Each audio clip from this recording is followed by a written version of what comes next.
Nous remets balona c'est Rodjoko et ton sin Rodjla Malemeon. Soleil le vent web TV diano tojina. Lo c'est Rodjla Malesi Hikado Fongweme. Rodjla Malekika. Le soleil le vent web TV dio. Anatuna besin turning beway dia hosu zangbewe. Bodo dak passe ton pan. Boy do kweo. Nous ne maso ze weu.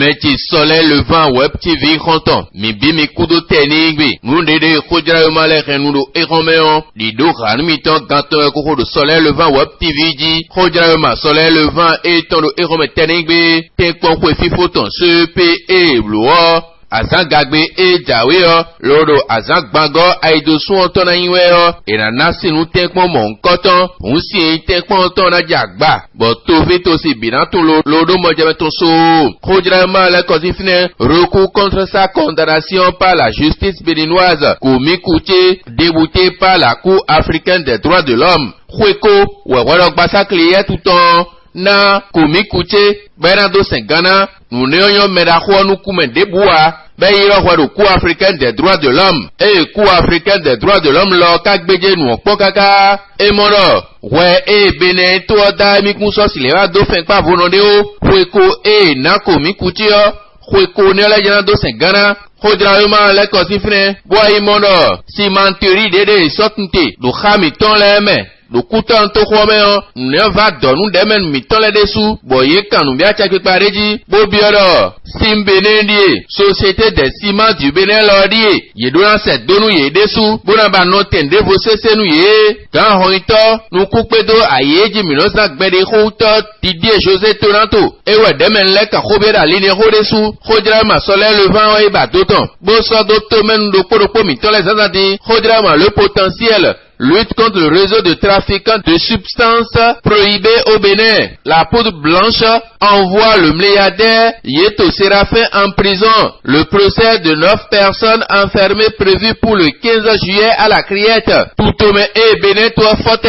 Nado si kumoten. L'auteur wa zog blegle ko tomi tomeyo. Ouais du sodo a zog blegle nou. Do zongli te kwa tonton. Nous ne dions, milliardaire, Yeto Séraphin, et Rodosoni Meso, et le Kankpa Meti, mais de vous tenez au Poroni, 15 juillet, et le Nukolo Tchaweo, il a eu le client qui oué, bon, il en a mon jamais. Fia, Zogbe négociant ton dessous, Rodjama le grand matin, face à certains problèmes sociaux et économiques, le gouvernement répond aux attentes des populations. Les ministres en donnent la preuve par leur action sociale et immédiate. Alors, gouvernement Tovit aussi. When we made it here, a check quick pa, do canton ho desu, ponde utone, gan ho ito a check quick pa aton, gegewe mimo gaenti, but a logo na tovito alide ho, yero pesisome, bonu je toviji le tro no mo yero gudo, Khodra ma l'événement du jour. Japon to a logon Benin to di, bon moluku, ndaga tonne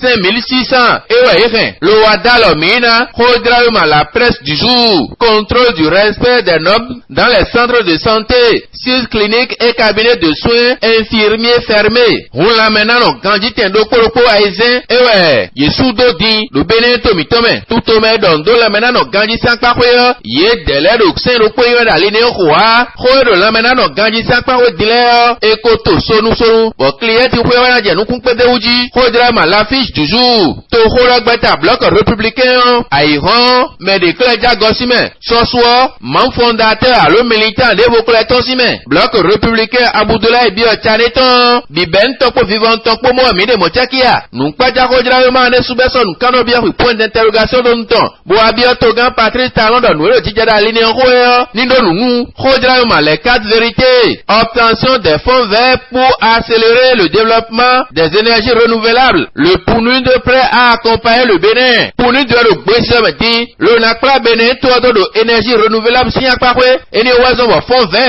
ans, il n'a qu'à ton mille de Ménique, Bekando Canada, l'Inéro. Quand on est Jean-Claude Dona Oussou, si à Bassawe, gagner le Pouni du Pouanoulei, le Renou Radessou, Aliéro et Nancy Kouando, Badou de Ginati, et de Gekeha, Rodjaïma, les 4 vérités, les contifères, le mot de Tekmo pour Fifotaléa, Azan et Diwana, Nancy Tondo, Amidona, le bateau Bidouin, Tututa, ce paye 30 juin, Azan Gagbe et Diawea, si et ton Tekmo, ce paye, mais Tututa, 2 PCA, 5 juillet, vieux de Dieu, Tekmo de Tomelea, Inko et Tongalagba, Yémen de Bakilea, 14 juillet, Nancy Tekmo et ton, et Romain Technique, Bédion, section des malades, nous Tekmo, 2 PCA Koinkana, Bakia, le 19 juillet, et le Noukolo Tchawe, Rodrama, le télégramme, trafic de drogue au port de Cotonou, le DG Sonimès en prison, le patron de l'OCRTID en arrêt de rigueur, drogue à Zoglegle et Molosongli te quoi tant de bien oison, bon gagner le Sonimès ou quoi nous, et il gagne pas même, Molo quoi mais il gagne le OCRTID quoi nous gagne bien, et là il soit sorti lutte contre l'insécurité et la grande criminalité, deux malfrats neutralisés à Cotonou, ou Aïna Djaïnou Tovit aussi là, gagner dans l'île au canton Rouadessou, à Toto à Hansouko, Negotego Manawande Loche Nduta, le Powe, Ewaïrou, le Koutanto Rouame, Rodrama Libération, oui Mahomewe, et 2020, 2021, Boudeji Darodesoué, nous toga Patri Talon, nous votons et sortons Macron et Colino Benento Mitomedian, et comme les Boudeji Sanli, poursuite de sa tournée dans les institutions, Paul Rumpe en croisade avec la paix au Bénin, les Nagme wa Fifarantine aux Undorlando Bénin tout autant, nous n'avons gouverneur Juan nous conseille à mieux que Meleton, Paul Rumpe, ben moro, tout au met tout autant Tentemele, mais Emina Huafodo, bon gagner de Quenelle nous, Emi Podo Yekpona de Kodokosi, ne que si couple bon, bon Fifarantine au Tomitomeo, nous aïbe de Nada Liton Dana, Rodrama Jack Patalo de Taton, bon mono,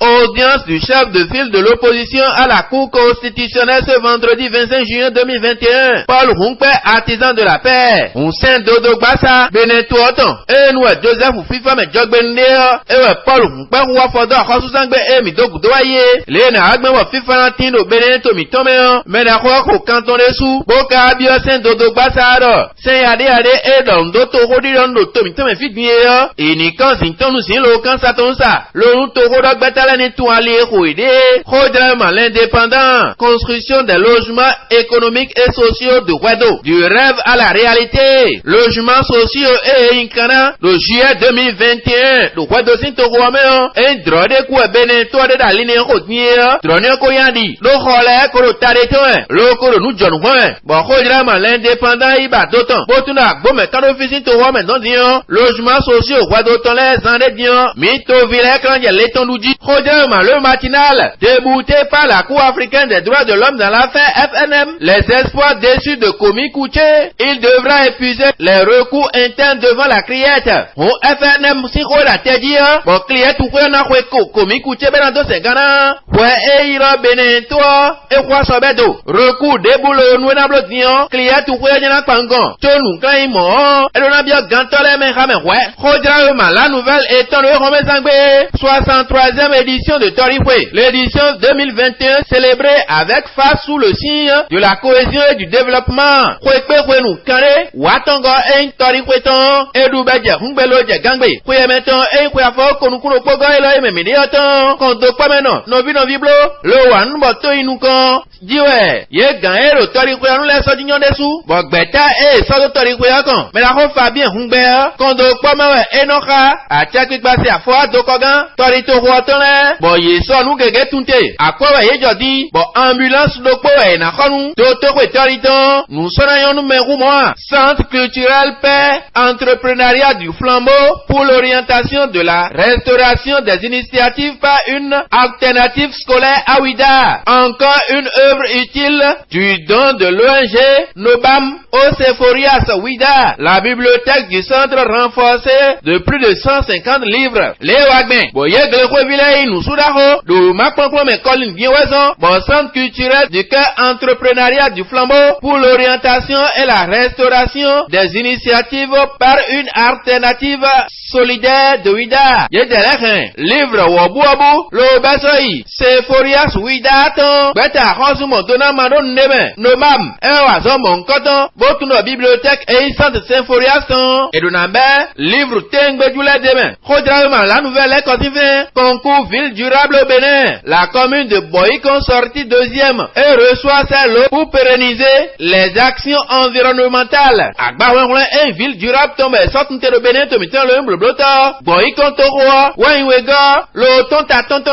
la ligne ro. Allian Dede Nasi Koufoda Sini. Benagbe Kando Kana Idina Mekho. Préfet, Zouton, Firme Kouton. Ebe Boa Bouda Sin Torogan Boïkonton. Métier soleil levant Web TV Konton. Nous Dede Khodira Malek Nudo Eromeo Esoro Mona Rouea. Kak passe ton miton. Mais glic platou. Mina soto sin tarole. Lo nous éclaire sous sota tagbea. Nous Dede Khodira Malek Nudo soleil levant Web TV dia. Mina le adok pekpe kanumi. Métier le.